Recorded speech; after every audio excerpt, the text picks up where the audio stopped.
Hello বন্ধুরা, চলে এসেছি আজকে আরেকটা ভিডিও নিয়ে।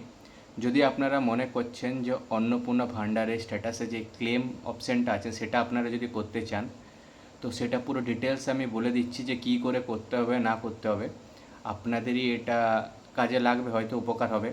তো যদি আপনাদের ফর্ম রিজেক্টেড থাকে বা ফর ফার্দার ভেরিফিকেশান থাকে, কিংবা যদি বলে মে বি ভেরিফাইড, তখন আপনি কি করতে পারেন সেটাই আমি ডিটেলসে পুরো বলে দেবো। স্ক্রিন রেকর্ডিংয়ের মাধ্যমে আছে, ভিডিওটা দেখবেন পুরোটা।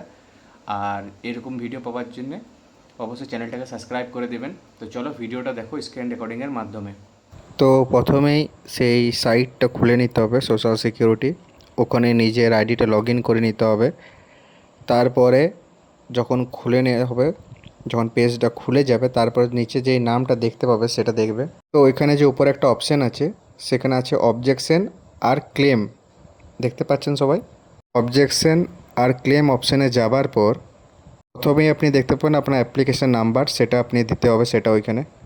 তারপরে আপনি আপনার অ্যাড্রেসটা দেখতে পেয়ে যাবেন। তারপরে আপনি ওখানে দেখতে পেয়ে যাবেন ফ্যামিলি মেম্বার কে কে আছে। ওখানে ফ্যামিলি মেম্বারে কার কার নাম এন্ট্রি করেছিলেন সেখানে সব দেখাবে ওইখানে। আর যার অন্নপূর্ণা যোজনা অ্যাপ্লাই করেছিলেন তার নামের পাশে গ্রিন কালারে একটা টিক দেখাবে। তো আপনি যদি ক্লেম করতে চান, তো ডিটেলসে বলে যাচ্ছি কি লিখবেন না লিখবেন সেটা। এবারে দেখবেন রিজন ফর ক্লেমের দুটো অপশান আছে। তো একটা অপশান আছে অ্যাপ্লিকেশন ডিটেল ইনকারেক্ট বলে একটা অপশান আছে। আর 2 নম্বর হচ্ছে wrongly mark for application rejected. তো এগুলোর মানেটা আগে বলে দিই, তারপরে বলছি। তো অ্যাপ্লিকেশন ডিটেল ইনকারেক্ট যে অপশানটা আছে, ওটা মানে হচ্ছে আপনি যখন ফর্মটা ভরার সময় যদি কোনো ডকুমেন্ট ভুল দিয়েছেন, আধার নাম্বার, প্যান নাম্বার, বা কোনো ফ্যামিলি মেম্বারের মেল ফিমেল করে দিয়েছেন, সেটা কোনো ভুল হয়েছে, কিংবা ইনকাম ট্যাক্সটা ভুল করে দিয়ে দিয়েছেন, তো যে যে ভুলগুলো আপনি করেছেন সেগুলো যদি ঠিক করতে চান, তো এই অপশানটা টিক করতে হবে, এই ফার্স্টের অপশানটা। এবার বলবো সেকেন্ডের অপশানটা কি। তো যদি আপনার মনে হয় আপনি যা যা ডিটেলস দিয়েছেন সেগুলো সব কারেক্ট, তাও আপনার ফর্মটা রিজেক্ট করে দেওয়া হয়েছে, স্ট্যাটাস দেখাচ্ছে রিজেক্টেড বা মেবি ফার্দার ভেরিফিকেশন, তখন আপনি 2 নম্বর যে অপশানটা দেওয়া আছে সেটা সিলেক্ট করবেন। তো সেকেন্ড অপশানটা এই কারণের। এবার বলবো 2 নম্বর অপশানটা আর 1 নম্বর অপশানটা কোনটা সিলেক্ট করলে কি ডিটেলসে লিখতে হবে। তো প্রথম অপশানটা যদি সিলেক্ট করি, নিচে দেখবেন রিমার্কস বলে একটা অপশান জায়গা আছে 1000 ওয়ার্ডে লেখার জন্য। এখানে লিখবেন আপনার যে যে ডিটেলসগুলো ভুল হয়েছে অ্যাপ্লিকেশানটা করার সময়, যখন আপনি অনলাইন করেছিলেন অ্যাপ্লিকেশানটা, তখন সেইগুলো এক একটা পয়েন্ট ওয়াইজ ওখানে পরপর লিখতে হবে 1 2 3 4 করে, যে আমার অ্যাপ্লিকেশান ফিল আপ করার সময় আমার এই বিষয়গুলো ভুল হয়েছে। তো সেই ভুলগুলো কারেকশান করে আমার ফর্মটার জন্য আবার ভালোভাবে সাবমিট করা হয় পুনরায়। ওইটা রিকোয়েস্ট করছি, ওটা ভালো করে বুঝে শুনে লিখতে হবে রিমার্কসে। তারপরে কি ডকুমেন্টস আপলোড করতে হবে সেটা পরে বলছি, আগে বলে দিই সেকেন্ড অপশানটা যদি কেউ টিক করে সেখানের জন্য কি লিখতে হবে রিমার্কসে। তো যদি আপনার মনে হয় যে আপনাকে ভুলভাবে বাদ দেওয়া হয়েছে, তখন আপনি সেকেন্ড অপশানটা টিক করবেন, ঠিক আছে। তারপর রিমার্কস যেটা লিখবেন যে আমার যে ক্রাইটেরিয়াগুলো গভর্নমেন্ট থেকে দেওয়া হয়েছিল, আমার ফর্মে থাকা ওই মহিলা ওই সমস্ত ক্রাইটেরিয়াগুলো ফুলফিল করেছে, মানে উনি যোগ্য, সেটাই এখানে লিখতে হবে। তো আপনি আপনার টিমকে পাঠিয়ে এখানে আমার ভেরিফিকেশান করে জানতে পারবেন যে আমার ক্রাইটেরিয়াগুলো সব ফুলফিল হয়েছে। তো আমার অ্যাপ্লিকেশানটা ভেরিফাই করে তাড়াতাড়ি যাতে অ্যাপ্রুভ হয় সেই জন্য আমি রিকোয়েস্ট করছি। তো সেটা তোমরা ইংলিশে ভালোভাবে বুঝে সুঝে লিখে নিতে পারবে, দরকার পড়লে বাংলায় লিখে সেটা গুগল ট্রান্সলেটে ইংলিশে করে নেবে, সেটাই ভালো হবে। এবারে যে পয়েন্টটা হচ্ছে নেক্সট পয়েন্টটা, যেখানে আপলোড করতে বলেছে একটা ফাইল বা কিছু, তো ওইখানে বলেছে একটা ডকুমেন্ট সাবমিট করতে, ঠিক আছে।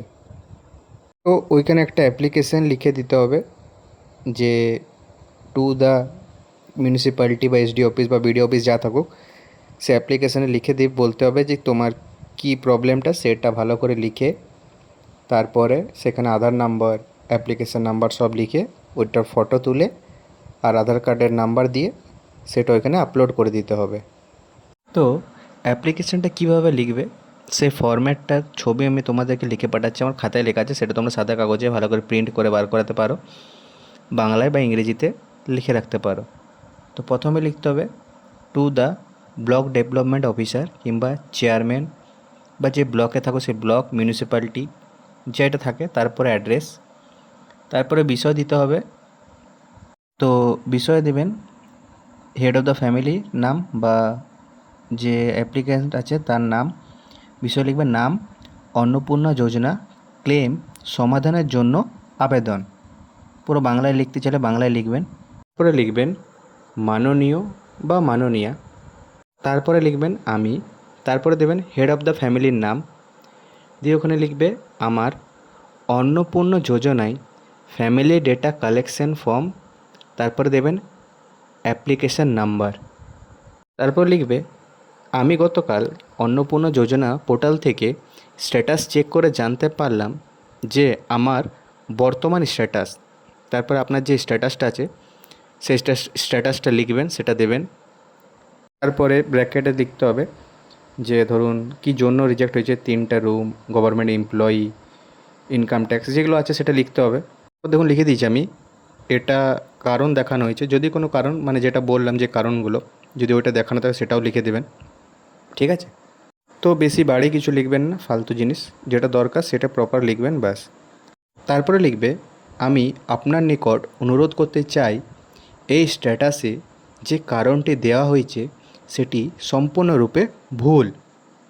যদি আপনাকে রিজেক্ট করে দেওয়া হয়েছে তো সেটার জন্য আপনি এটা লিখবেন। আর যদি আপনি কারেকশন করতে চান তাহলে আপনি লিখবেন আমার অ্যাপ্লিকেশন ফর্মে আমি আমার এই তথ্যগুলি এডিট করিয়ে পুনরায় সাবমিট করতে চাই। এরপরে আপনি লিখবেন আমার পরিবারের সদস্য, মানে যার জন্য আপনি অ্যাপ্লিকেশানটা লিখছেন সেটা, যাদের কারেকশান করাতে চাইছেন বা যাদের বাদ চলে গেছে তো তাদের নামগুলো মেনশন করবেন, 1 নম্বর, 2 নম্বর, 3 নম্বর, 4 নম্বর, যতজন থাকবে তাদের নামগুলো দিবেন ওইখানে। তারপরে লিখবেন অন্নপূর্ণা যোজনায় টাকা পাবার জন্য সম্পূর্ণভাবে যোগ্য। এরপরে আপনি লিখবেন মহাশয়ের নিকট আমার বিনীত নিবেদন, আমার আবেদনটি পুনরায় বিবেচনা করুন সহানুভূতির সঙ্গে এবং যত তাড়াতাড়ি সম্ভব আমার টাকা প্রদানের ব্যবস্থা করুন। তো এবারে বিনীত বা বিনীতা যে হেড অফ দ্য ফ্যামিলি হবেন তার নাম লিখবেন, আবেদনকারীর নাম লিখবেন, মোবাইল নম্বর লিখবেন, আর সবথেকে ইম্পর্ট্যান্ট আপনি চাইলেন লাস্টে আধার নম্বরটাও লিখে দিতে পারেন, এটাতে আপনাদেরই সুবিধা হবে। আর এই সাদা কাগজটা অ্যাপ্লিকেশানটা আপনি ওই সাপোর্ট ডকুমেন্টে আপনি সাবমিট করে দেবেন, ঠিক আছে? তো এইভাবে অ্যাপ্লিকেশানটা লিখে সাপোর্ট ডকুমেন্টে ভালো করে আপনি চাইলে লিখে করতে পারেন, টাইপ করে দিলে বেস্ট হয়। তো সেটা করে আপনি যদি বাংলায় পারেন বাংলা, ইংরেজিতে যদি কেউ লিখতে চায় তো ইংরেজিতে লিখে ভালো করে ওই সাপোর্ট ডকুমেন্টসে দিয়ে দেবেন, ব্যাস। তো সেই অ্যাপ্লিকেশানটা এখানে আপলোড করে এখানে সাবমিট ক্লেম বলে আপনাকে জমা করে দিতে হবে, ঠিক আছে?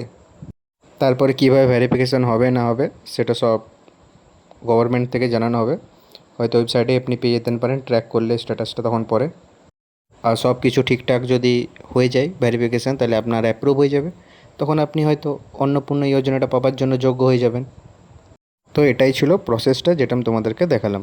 তো এইভাবে প্রসেসটা পুরোপুরি ফলো করলে আশা করছি আপনাদের নেক্সট যখন দেখবেন হয়ে যাবেন, যদি সব কিছু ঠিকঠাক থাকে ডকুমেন্ট, তো আপনাদের যে অ্যাপ্লিকেশানটা আছে ওইটা হয়তো অ্যাপ্রুভ হয়ে যাবে এবং আপনাদের জমা হয়ে যাবে যদি যোগ্য হয়ে থাকেন তবেই। তো চলুন, ভিডিওটা ভালো লাগলে অবশ্যই সাবস্ক্রাইব করবেন।